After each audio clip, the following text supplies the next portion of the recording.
hablar de este y otros temas, déjeme saludar al maestro Francisco Paco Cruz, quien ha estado al pendiente de cómo Laida Sansores ha estado desnudando también a Vandalito Moreno, el presidente nacional del PRI, ex gobernador de Campeche, y al consejero presidente del INE, Lorenzo Córdoba, que son de los que dicen que al INE no se le toca, pero bien que se le manosea.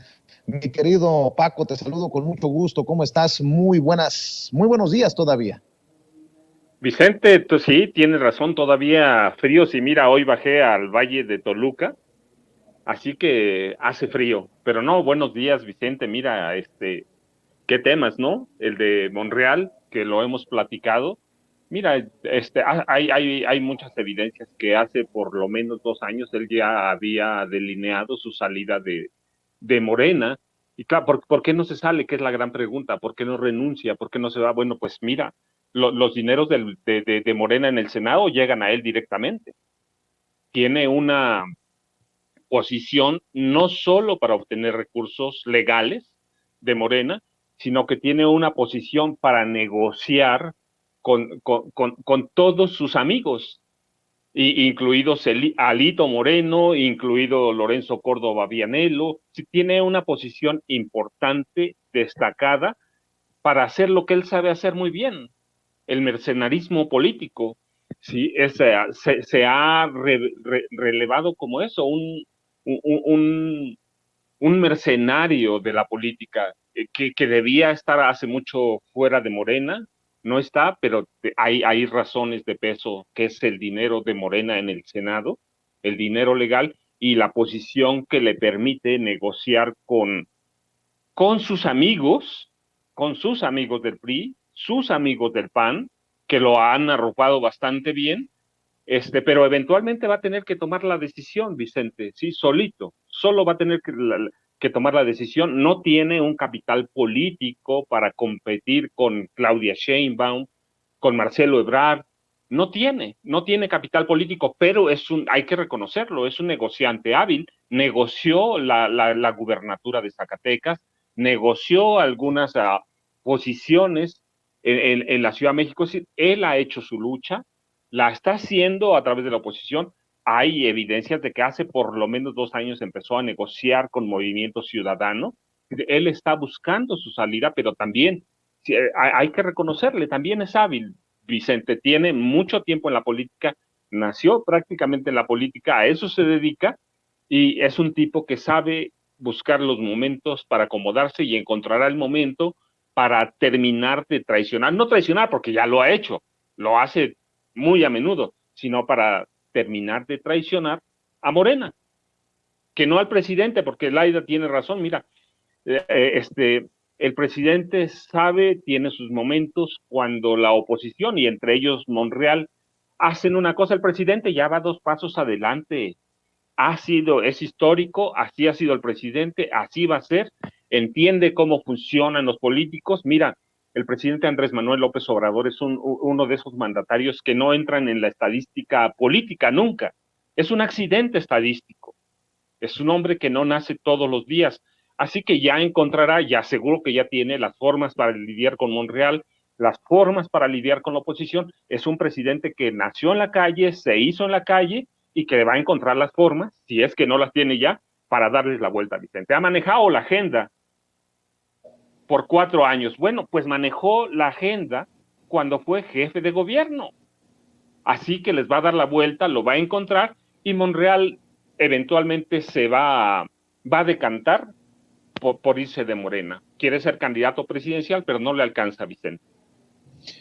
Mi querido Paco, hay mucho que desmenuzar para la audiencia de Sin Censura con tu larga trayectoria, y creo que uno de los temas que hemos abordado continuamente en los enlaces que tenemos contigo, maestro, es estas alianzas, estos acuerdos malandros de Alito Moreno, que nuevamente es exhibido por los acuerdos con Lorenzo Córdoba para que el INE pues no le cobrara las multas multimillonarias al PRI y que terminaran quedando en multas de risa, en momentos en que estamos hablando de que al INE no se le toca, dicen estos que salieron a marchar muchos de ellos desde sus trincheras privilegiadas políticas, pues al INE sí se le ha tocado y se le ha manoseado y se le ha hecho de todo, mi querido Paco.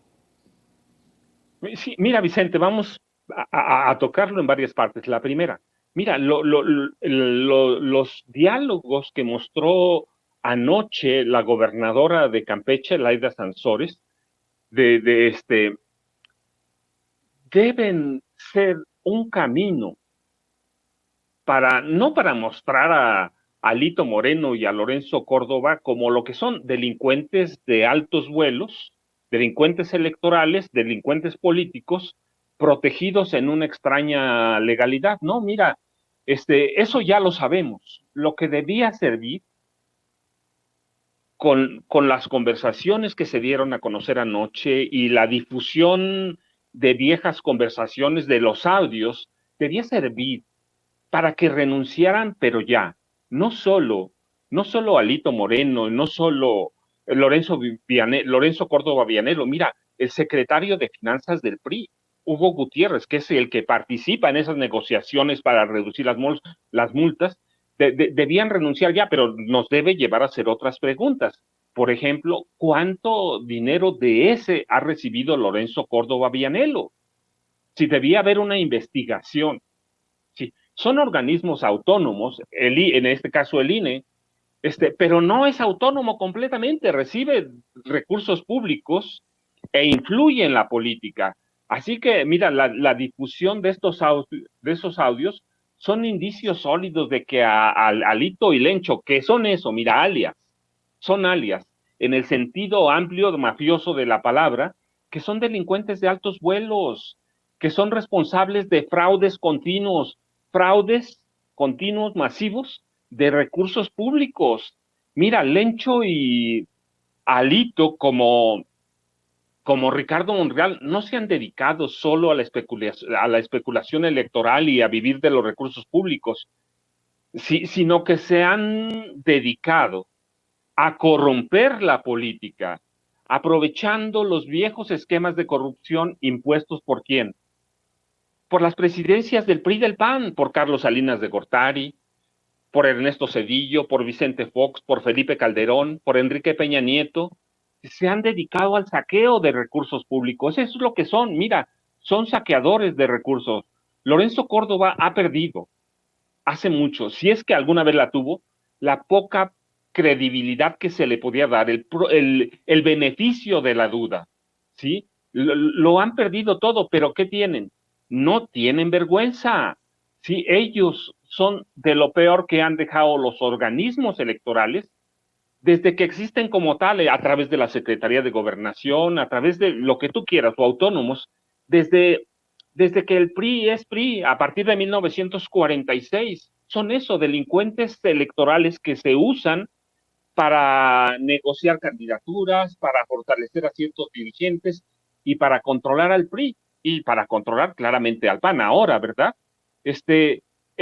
Mira, esa era la forma de operar, la de Lorenzo, la de Alito, la de Ricardo Monreal, es la forma de operar de personajes infames como Salinas, Enrique Peña Nieto, Miguel Ángel Osorio Chong, el senador Tomás Yarrington Rubalcaba, César Duarte Ochoa, Felipe Calderón, Vicente Fox, Luis Armando Reynoso y Margarita Zavala.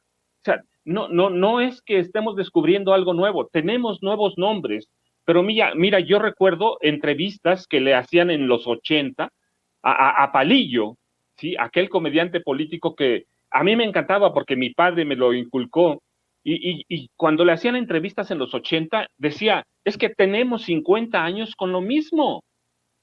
En esa época lo decía él, tenemos 50 años con lo mismo. Él decía, y se asombraba, yo veo cuando develan una plática por 100 representaciones o por 150, y decía, a mí no me da nada, pues, cuando 50 años he hecho el mismo papel, denunciado esa vieja corrupción de los políticos, en esa época solamente eran priistas, de la política, y no hay nada. Entonces, mira, Vicente, estamos en una etapa que el PRI, el PAN y personajes como Lorenzo Córdoba se han aprovechado de todo eso que crearon los priistas y los panistas. Mira, tú recuerdas en 2017, los mismos de Denise Dresser, ¿sí? La académica, Álvarez y Casa, Cuauhtémoc Cárdenas, ellos demandaban, exigían la renuncia del Consejo en Pleno del INE, demandaban, exigían la renuncia de los magistrados del Tribunal Electoral del Poder Judicial de la Federación. Y ese INE es el mismo que controlaban Lorenzo Córdoba y Ciro Murayama. Operaban como lo hacen ahora. El INE, no, mira, nunca ha sido rehén de intereses políticos, sino que fue creado como parte de la misma mafia del poder priista que sedujo y engulló a los panistas. Mira, con todo lo que representa el modelo de organismos autónomos del Estado, es una estructura tecnocrática creada para cometer fraudes, para mantenerse en el poder, para aprovecharse de los recursos públicos. No es un organismo que no se deba tocar. Mira cuántas veces se ha reformado la Constitución en este país, no digamos el INE, que le han tocado 8 grandes reformas. Este país ha reformado la Constitución en artículos 763 ocasiones, en 763 y nadie dijo nada. Mira, López Obrador la ha reformado 56 ocasiones, ¿sí? Sí, pero Enrique Peña Nieto la reformó 155, y te estoy hablando del diario de los debates, no de lo que decimos nosotros, ¿sí? Calderón la reformó 110 ocasiones, Vicente Fox que está a 31, y así podemos ir hasta Adolfo Ruiz Cortines, que la reformó 15 veces. Mira, la Constitución ya no es lo que era. Así que todos, si la Constitución es reformada y sirve para eso, pues los organismos electorales más. Mira, Abelardo L. Rodríguez, estamos hablando desde el 21, sí, bueno, perdón, desde el 22, ¿sí? Abelardo L. Rodríguez la reformó 22 veces, Obregón la reformó 8 veces, Elías Calles 18, los generales héroes, ¿sí? Emilio Portes Gil también, ¿sí? Luis Echeverría 40 veces, López Portillo 34, Adolfo López Mateos 11 ocasiones, ¿sí? Todos han tenido algo que ver. Todos han tenido algo que ver en los fracasos y en el sistema electoral que tenemos. Mira, recuerda cómo se ha tocado el INE y cómo se ha tocado la Constitución. En 1988, el PAN, encabezado por Diego Fernández de Ceballos, avaló el fraude electoral, y poco tiempo después, él a la cabeza del PAN, incitó y presentó una iniciativa de ley para que se quemaran todas las boletas electorales de aquella elección que representaban una evidencia única del fraude para imponer a Carlos Salinas de Gortari. Así que no nos vengan a salir con eso. Y mira, lo que denuncia y lo que ha denunciado la gobernadora de Campeche, Vicente, en los últimos meses, es eso, es ese trabajo de corrupción, ese trabajo para crear instituciones dentro de gobierno que sirvan a un grupo del poder que se formó en el PAN y que luego que se formó en el PRI y que luego sedujo al PAN. Así que todo se toca, Vicente. Así es. Oye, maestro, déjame preguntarte, Paco, porque tú eres autor de un libro importante para referencia en el caso de Genaro García Luna, el Señor de la Muerte. Hay información relacionada al caso que creo que es relevante para la audiencia de Sin Censura. Todo indica que iniciará el juicio contra el ex superpolicía, el ex secretario de Seguridad Pública de Felipe Calderón, el 9 de enero del próximo año. El juez a cargo del caso, Brian Cogan, ha rechazado retirar 4 cargos de narcotráfico contra Genaro García Luna. También hay que decir que la defensa de García Luna está pidiendo, está demandando revelar los nombres de los testigos en el juicio que se le seguirá por narcotráfico, y todo parece indicar, de acuerdo a lo que entiendo por la carta enviada por el abogado defensor de Genaro García Luna, que van a testificar estos testigos desde lugares remotos, no necesariamente en persona ahí en la corte, y es por eso que la defensa quiere que se revelen los nombres de los testigos en el juicio. ¿Cómo ves esta información? El juez negándose a retirar los cargos, la defensa queriendo que se revelen los nombres de los testigos. Ya en su momento se había pedido secrecía por seguridad para esos testigos en este juicio que iniciaría a inicios del próximo, a principios del próximo año, mi querido Paco. Bueno, mira, Vicente, tienes tu razón, son dos partes. Una, el juez no permite que se retiren los cargos por narcotráfico, los nuevos cargos, las nuevas evidencias que se presentan, y hay una razón, Vicente, bueno, hay evidencia sólida de que desde los 17 años de edad, desde los 17, Genaro García Luna es un criminal de altos vuelos. Hay evidencia de sobra y documentada de que a los 11 años ya colaboraba con grandes criminales, amparados en sus placas de policías del servicio secreto de este país. Hay todo para no retirarle nada, y yo supongo que esto puede derivar en un cerco también al gobierno de Felipe Calderón y enfocado en la figura del presidente entonces, Felipe Calderón Hinojosa, que fue jefe de Genaro García Luna. Sí, hay todos los elementos, no solo para relacionar a Genaro García Luna con las administraciones de su jefe, el presidente Felipe Calderón Hinojosa, y en el de Vicente Fox Quesada, sino también en el de Peña Nieto. Y mira, podemos ir en el de Zedillo, en el gobierno de Zedillo. Él creó todas las grandes organizaciones dedicadas al secuestro de alto impacto, excepto dos, claro, ¿sí? La del Mocha Orejas y la del Mocha Dedos, ¿lo recuerdas? Él creó esas bandas. Él creó las bandas, y hay evidencias de que en el salinismo, además de que lo especializan, porque eso hay que decirlo, en la lucha contra el terrorismo, y que él es especialista en desarmar bombas caseras sobre todo, pero finalmente es un trabajo peligroso.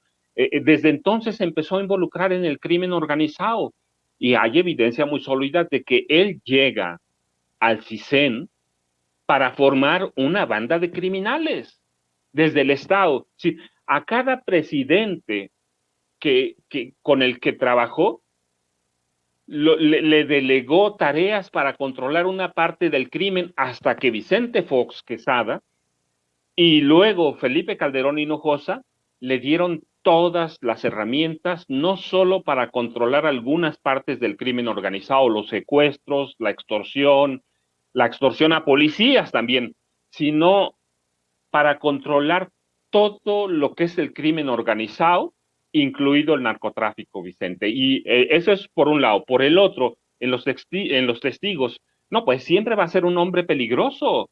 Su banda y parte de su banda sigue anclada aquí en México. Algunos están presos, como Cárdenas Palomino, y pero su banda está anclada. Recuerda, él controló entre los gobiernos de Vicente Fox, Felipe Calderón y Enrique Peña Nieto, controló un grupo de 500,000 policías en activo en esos tres gobiernos, policías de los tres niveles.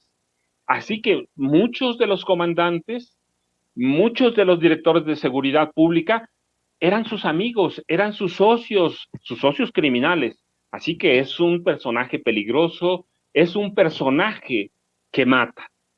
Los agentes bajo su cargo, muchos de ellos muertos, saben que él era la mano que apretaba el gatillo en el gobierno de Felipe Calderón, y que Felipe Calderón era el que le compraba las armas. tu opinión acerca del caso de Mario Aburto Martínez, el señalado como el asesino solitario de Luis Donaldo Colosio Murrieta hace tantos años. Ayer precisamente hablábamos de este caso aquí en Sin Censura y bueno, pues Mario Aburto pediría libertad anticipada por primera vez tras 28 años de cárcel, al menos es lo que revela la periodista Laura Sánchez Ley, quien presentó su libro sobre el caso en el Festival Tijuana Interzona. Mario Aburto pediría por primera vez la libertad anticipada tras cumplir 28 de los 45 años de cárcel a los que fue sentenciado por el asesinato en 1994 del ex candidato presidencial Luis Donaldo Colosio. Y bueno, la periodista ha señalado que el estado de salud de Aburto Martínez ha estado afectado, se ha visto afectado por los 28 años en la cárcel.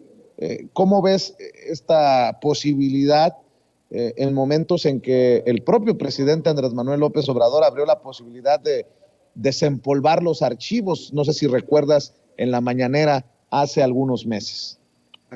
No, pero claro, Vicente, pero mira, no, ese caso y otros debían revisarse con carácter de urgencia o de emergencia. Todavía hay cualquier cantidad de dudas sobre el asesinato de Luis Donaldo Colosio Murrieta, justamente en 1994, allá en Tijuana. Hay cualquier cantidad de cabos sueltos que llevarían hasta la presidencia de Carlos Salinas de Gortari. Hay que recordar que el hermano estuvo preso por otro crimen, pero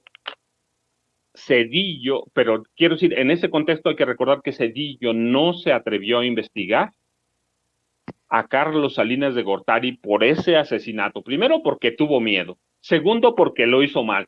Tercero, porque fue un incapaz.